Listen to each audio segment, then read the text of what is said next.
Well, it appears time's run out in the effort to save a local hometown newspaper. We told you earlier this year about the efforts to save the Cedar Springs Post. But those efforts could only go so far, and now the paper has printed what's expected to be its last edition. News 8's Joe LaFurgey has more on the paper's demise. Joe. Well, in February, the paper launched a GoFundMe drive. It was on life support then, and this week, the publisher announced she's putting it to bed. I just like sitting, looking at my paper. For many in this community of 3,700, it's a weekly ritual. I like the local news that they have in it. Since 1988, the Cedar Springs Post has printed what's happening at City Hall, in the neighborhoods, the big events, the personal accomplishments. But this week's headline signals an end to all of that.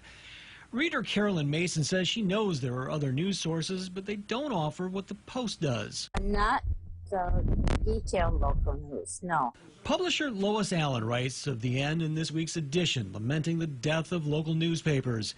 It's a familiar story for newspapers, big and small, with increased cost and decreased revenues driving them out of business.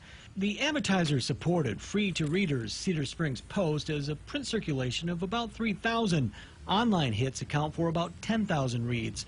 A GoFundMe effort that was launched last February raised enough money to keep the Post afloat for a while, but now that money's run out.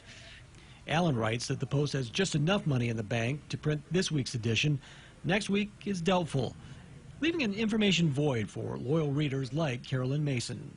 You wouldn't hear very much about local news, you know, and I enjoy this paper. Allen tells readers the paper's legacy will be preserved with copies of each edition over the last 34 years donated to the Cedar Springs Historical Society.